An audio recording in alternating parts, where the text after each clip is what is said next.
नमस्कार दोस्तों, मैं राघवन सोलंकी तक्षशिला बुंदेलखंड में एक बार फिर आपका स्वागत करता हूं। आज हिंदी की क्लास है। हिंदी में अपन लोग पढ़ेंगे समास। अपने समास टॉपिक चल रहा था जिसमें हमने एक आपका समास करवा दिया है, अव्ययी भाव समास। और समास के बारे में विस्तार से हमने चर्चा की थी कि इसका अर्थ क्या होता है, इसमें आपके कौन कौन से क्वेश्चन पूछे जा सकते हैं। तो इसके बाद आगे क्लास चलेगी उसी के आगे। तो जो भी अभ्यास हमारे चैनल पर जिसने भी सब्सक्राइब नहीं किया है वो सब्सक्राइब जरूर कर ले, लाइक ज़रूर कर दे और अपने मित्रों को शेयर कर दे। ठीक है। जो आपके हम हमारे जो इसकी तैयारी कर रहे हैं, जिसमें हिंदी आती है, जैसे हिंदी तो आपके बहुत से एग्ज़ामों में आती है, जैसे एसएससी जीडी हो गया 20 नंबर की आती है, यूपी पुलिस हो गया 37-38 नंबर की, इसमें हिंदी आती है। और यूपीएसआई यूपी ट्रिपल एससी की अनेक, जैसे लेखपाल हो गया, लेखपाल की भर्ती आने वाली है 4-6 हज़ार प्लस उसमें, तो उसके लिए भी बहुत से लोग तैयारी कर रहे होंगे। तो देखिए, चलते हैं आगे। अपना दूसरा है अव्ययी भाव समास। मैं बता दिया था, उसमें अपना पहला पद प्रधान होता था, जो पूर्व पद है वो प्रधान होता था, और दूसरा पद क्या है, गौण होता था, मतलब कमज़ोर होता था। तो उसमें जैसे आपका उदाहरण थे प्रतिदिन हो गया, यथाशक्ति हो गया, तो इसको उदाहरण भी आप लोग रख सकते हैं, आराम से समझ कर इसको कर सकते हैं। शक्ति के अनुसार, समय अनुसार हो जाएगा। तो दूसरा अपना तत्पुरुष समास। समास अपने कितने प्रकार के हैं? 4 प्रकार के। सबसे पहले अव्ययी भाव समास है, दूसरा है तत्पुरुष समास, तीसरा है द्वंद्व समास, और चौथा है अपना बहुब्रीहि समास। ठीक है।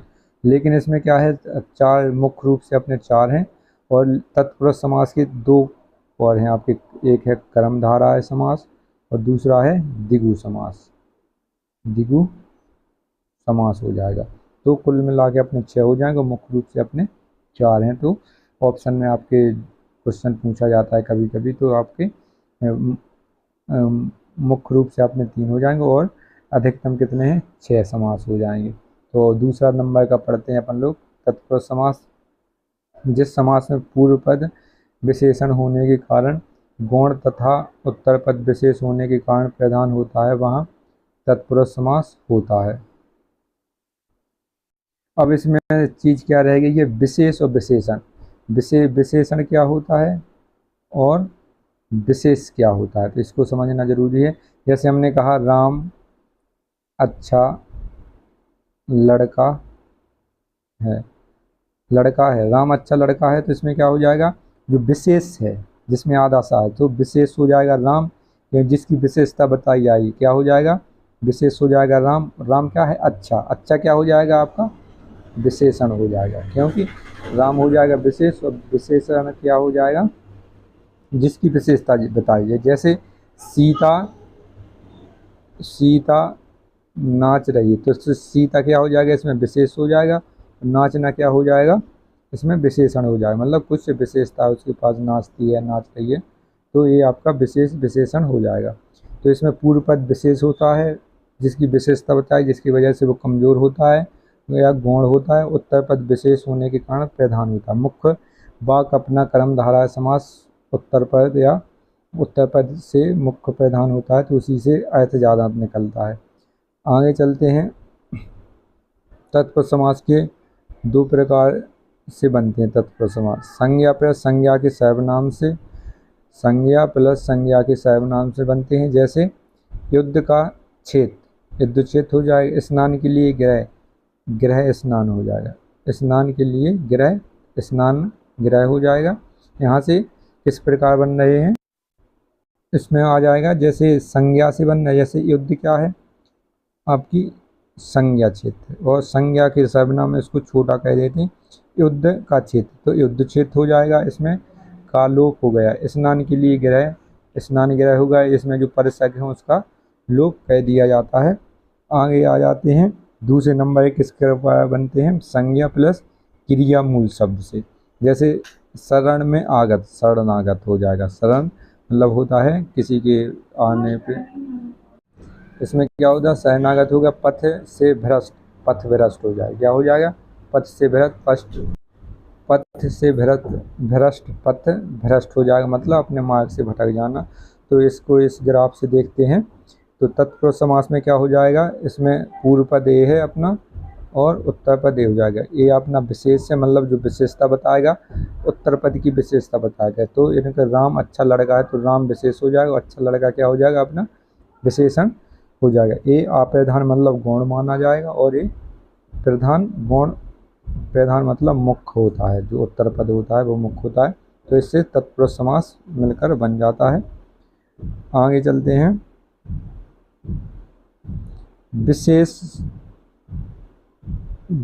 समस्त पद बनते समय विभक्ति चिन्हों का लोप हो जाता है तथा इसके विपरीत समास विग्रह के अंतर्गत विभक्ति चिन्हों से, पर, को आदि का प्रयोग हो जाता है। जब इसका विग्रह कहते हैं तो इसमें ये लगा दिए जाते हैं और जब समास बनाते हैं तो इनका लोप हो जाता है। आम भाषा में यही कहना चाहता है वो। संस्कृत से हिंदी में कुछ ऐसे समास भी आए गए हैं जिससे कुछ ब्रिटिश नियमों के कारण संस्कृति विभक्तियां का लोप नहीं होता। जैसे मृत्यु को जीतने वाला मृत्युजय, ये संस्कृत से ज्यों के त्यों मृत्युजय हो गया, शिवभंकर हो गया। तो मृत्यु को भरने वाला, विश्व को भरने वाला विशंभर हो जाएगा, मतलब ईश्वर क्या है, विश्व को भरता है, विश्व को हरियाली देता है, विश्व को सर्वनाश कहता है। मृत्यु को जीतने वाला क्या है, मृत्यु जय, मतलब शिव के पास है मृत्यु जय, तो वो अमर हैं अजर हैं। इसी प्रकार जो संस्कृत से ज्यों के त्यों लिए गए उनमें विभक्तियों का लोप नहीं होता। तो आगे चलते हैं। कुछ शब्द इसमें ऐसे हैं, अनेक बार दो शब्दों, इसमें क्या है, अनेक बार दो शब्दों के मध्य आने वाला पूरा शब्द समूह परसक की तरह लुप्त हो जाता है। जैसे कोई शब्द आता है ऐसा जो परसक, जैसे को के से सी के समान एक और पर शब्द आता है, जैसे दही बड़ा, दही में डूबा हुआ बड़ा। तो इसमें जो में डूबा हुआ बड़ा को इसको समाप्त कर देते हैं परसक की तरह। जैसे परसक अपने से हो गया, को हो गया, के द्वारा हो गया। तो इसमें परसक की तरह में डूबा हुआ समाप्त हो जाएगा, दही बड़ा हो जाएगा, दही में डूबा हुआ बड़ा, इसको विग्रह करेंगे तो ये आ जाएगा। इसका जब समास बनाते हैं तो दही में दही बड़ा हो जाएगा, दही में डूबा हुआ बड़ा। तो आगे चलते हैं, आगे देखते हैं इसमें क्या होता है। जो अपने विभक्ति कारक चिन्ह है, कारक चिन्ह कर्ता ने कर्म को करण से के द्वारा, ये अपने 8 प्रकार के होते हैं। लेकिन जो अपने समास हैं केवल अपने 6 रूप में बनाए जाते हैं। इसमें कर्ता वाला नहीं बनता और संबोधन हे हो हरे ये नहीं बनता, हे हो हरे ये नहीं बनता। 6 और जे आपके 6 इसमें बनते हैं। तो इसको 6 देख लेते हैं तत्पुरुष कौन कौन से बनते हैं। ये डायरेक्ट क्वेश्चन पूछा गया था कि जो आपका समास बनता है इसमें कारक चिन्ह आपके 8 होते हैं, तो कितने प्रकार के, कितने चिन्हों के द्वारा तत्पुरुष समास बनाया जा सकता है, बनता है। तो 6 में बनता है। तो वो 6 देख लेते हैं कौन कौन से हो जाएंगे।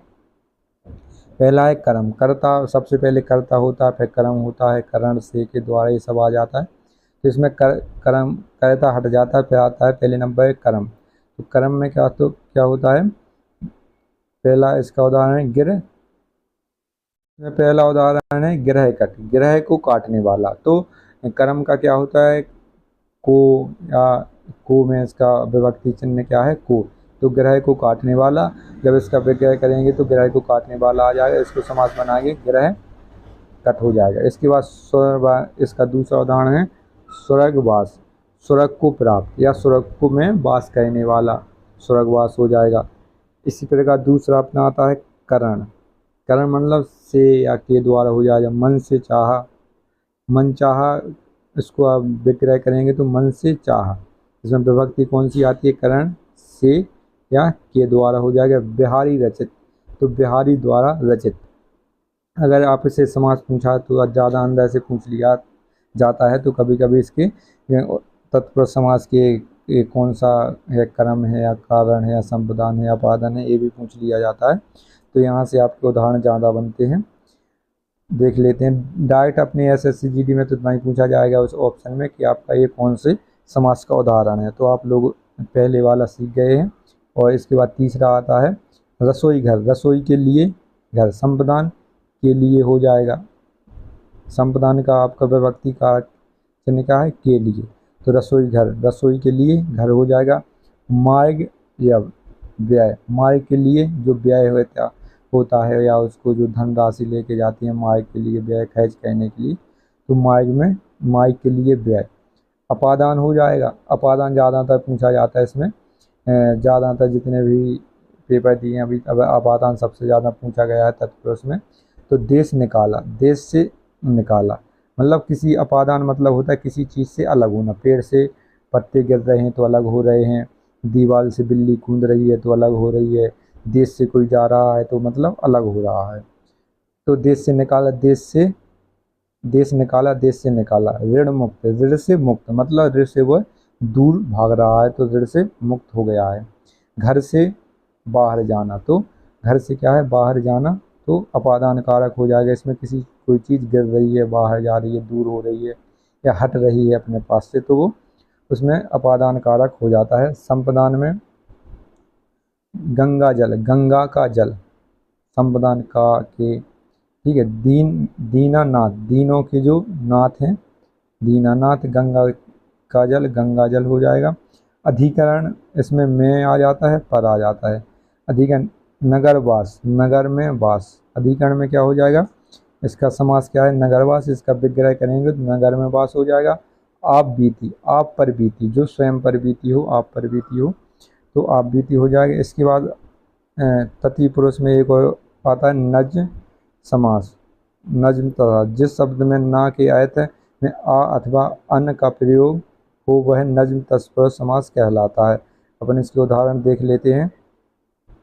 तो असभ्य, मतलब ये आपका दिया होगा असभ्य किस समास का उदाहरण है, तो आप लोगों को बताना है। तत्पुरुष नज्म तत्पुरुष का समास है। ये जब बहुत ही अंदर से क्वेश्चन पूछता है हिंदी में तब ये देता है नज्म तत्पुरुष, ऐसे नहीं देता छोटे मोटे पेपरों में, ठीक है। अगर उसको कठिन करना होगा पेपर तो इसमें पूछ लिया जाएगा। असभ्य का क्या हो गया, नासभ्य। अनंत का ना अंत, जिसका कोई अंत ना हो या ना अंत हो तो अनंत हो जाएगा। अभाव का ना भाव, अभाव मतलब कोई अभाव नहीं है, ना भाव बिल्कुल भी भाव नहीं है वहाँ पर, ना भाव मतलब अभाव है। असभ्य का क्या हो जाएगा, असंभव का क्या हो जाएगा, ना संभव। तो ये आपके जहाँ पर आ का प्रयोग करके या अन का प्रयोग करके वहाँ नज्म तत्पुरुष बना दिया जाता है, जहाँ उसका मतलब होता है ना, ठीक है, ना होता है या मत होता है, मत करो या ऐसा ना करो। तो ये सब आपके तत्पुरुष समास के उदाहरण हो चुके हैं। यहीं से आपके बार बार क्वेश्चन रिपीट होकर पूछे जाते हैं। तो इसके बाद अपन तत्पुरुष समास के का वाला कर्मधारा पढ़ेंगे और खा इसके एक और है, तो द्वंद्व समास, द्विगु समास रह गया है। ये दोनों पढ़ेंगे कल अगली भी क्लास में। और ऐसे वीडियो देखने के लिए हमारे चैनल को लाइक करें, शेयर करें, सब्सक्राइब करें। जय हिंद दोस्तों।